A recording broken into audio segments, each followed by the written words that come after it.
De cette manifestation, avant d'en parler, permettez-moi de remercier la directrice de la place du souvenir, Mme Ngakani, qui est là parmi nous, qui véritablement nous a facilité donc l'accès à cette salle pour nous donner l'opportunité d'exposer ses œuvres. Remercier l'ensemble des artistes plasticiens qui ont accepté de venir participer au marché de l'art, qui sont là présents. Donc je pense qu'on pourrait tous les citer, ils sont une vingtaine, mais dites-vous que je les cite dans mon cœur pour ne pas être trop long. Merci chers artistes, chers jeunes frères d'être venus participer à cette expo. Merci aux journalistes qui sont venus ici culturels pour vraiment couvrir cette manifestation. Le marché de l'art est un concept et nous en sommes à notre 4e édition. Ça a démarré en 2016, effectivement avec un marché à la place au Grand Théâtre. Il y a 2 ans, le marché a existé, mais c'était plus d'invités d'artistes américains de l'Afrique qui étaient venus. Et je me suis rendu compte que dans la sélection, j'avais pêché quelque part parce que les jeunes artistes n'étaient pas très bien représentés. Et il n'y en avait que 4. Je me suis dit ça, il faut le corriger prochainement. Et cette année-ci, l'exposition du marché international de l'art est dédiée exclusivement aux jeunes artistes. Pourquoi? Parce que nous venons de sortir d'un salon national des artistes où des artistes ont été sélectionnés, mais d'autres peut-être n'ont pas participé, mais ils n'ont pas été des méritants parce qu'ils ont une proposition artistique très intéressante.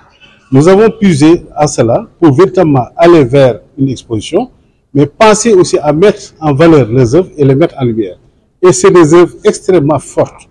Je le dis parce que quand vous verrez ce qu'ils ont proposé comme œuvre, vraiment c'est d'une pertinence extraordinaire. Ces jeunes méritent d'être soutenus, méritent d'être accompagnés pour leur donner leur première chance au CIMES, mais aussi leur donner l'opportunité de rencontrer du beau monde et surtout les collectionneurs. Rappelez-vous que la Biennale n'est pas faite pour vendre des œuvres, parce que les œuvres sont sous transit temporaire. Et ce marché-là, aujourd'hui, que nous vous proposons, vous pouvez acheter des œuvres, avoir le certificat d'authenticité, aller vers vraiment une acquisition normale. Donc tout cela est pris en compte. Donc nous invitons le public à venir partager avec nous ces moments. C'est l'occasion de remercier sincèrement Daouda Dia, qui est là, qui est le commissaire de l'exposition. Effectivement, naturellement, il travaille avec moi depuis très longtemps. Il est pratiquement avec les ateliers du Sahel. Et quand je lui ai confié la direction, c'est-à-dire artistique de cette manifestation, il l'a pris de tout cœur et il l'a fait de manière très professionnelle. Quand il est allé voir les artistes, tout le monde a adhéré, tous les artistes sont venus vraiment participer, donner leur contribution. Ce que je souhaite est que ces œuvres-là soient achetées par non seulement les collectionneurs, mais par l'État du Sénégal.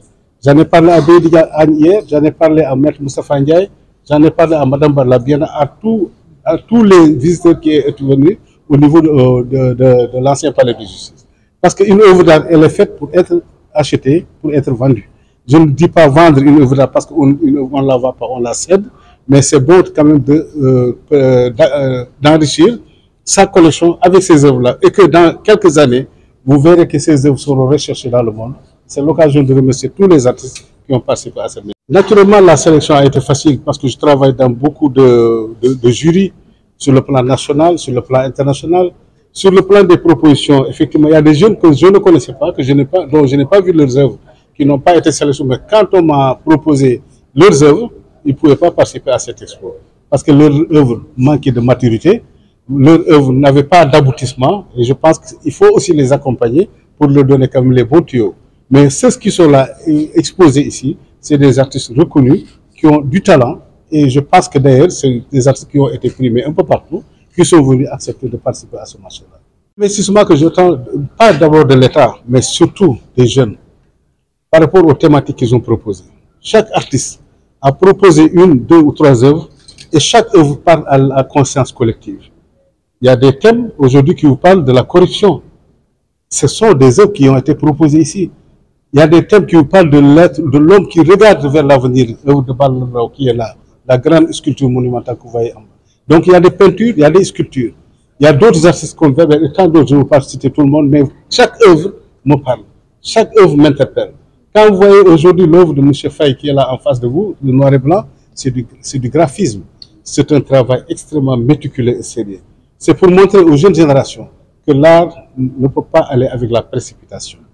On nous parle d'art contemporain, c'est très bien, mais faites attention aux termes et puis on ne peut pas tout prendre. Je pense qu'il faut prendre le temps de travailler et de faire des résultats. Daniel Ngassou vient d'arriver, son époux et Awa Ndiaye, ils ont fait des œuvres. Quand vous voyez ce tableau des danseurs, vous sentez une parfaite maîtrise entre le fond et la forme. Vous voyez l'anatomie, vous voyez la perspective, vous voyez les couleurs. On sent que ça, c'est une maîtrise technique.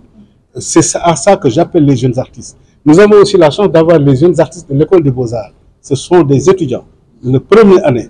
Ils sont venus. Et depuis lors, je suis en train de les coacher, de les expliquer comment on doit s'y prendre en matière d'œuvre d'art. Nous avons un jeune artiste qui s'appelle Djibril Nia, qui est là, qui vient du Fouta. C'est un enfant talibé. Il vient d'un Dara. Mais c'est presque l'un des meilleurs portraitistes du Sénégal. Et son père me l'a confié. Quand il m'a appelé pour m'en parler, j'ai vu son travail. Mais je suis étonné par sa créativité. Sur le plan noir et blanc, sur le plan couleur. Mais je lui dis que l'art ne s'arrête pas au portrait. Tu viens, tu regardes ce que font les artistes, tu comprends. Et plus tard, peut-être, il va avoir sa propre orientation.